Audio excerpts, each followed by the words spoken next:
Your roots may be shaking, but your children will grow stronger because you chose to stand. Sometimes life shakes us to the core. Our roots tremble, our branches break, and we feel like we can barely stand.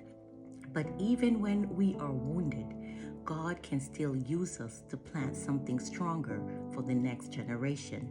The storms you endure, the pain you carry, the battles you fought, they were not meaningless. Through your perseverance, you are planting seeds that will grow stronger than the storms that once tried to destroy you.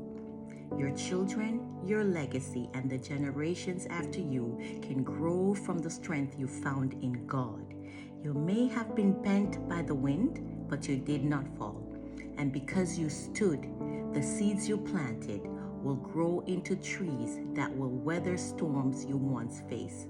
Psalms 112 verse 2 says, His seed shall be mighty upon the earth, and the generation of the upright shall be blessed.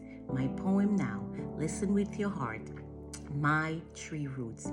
My roots are shaking, my branches are weak and broken, but I'm still standing, barely straight.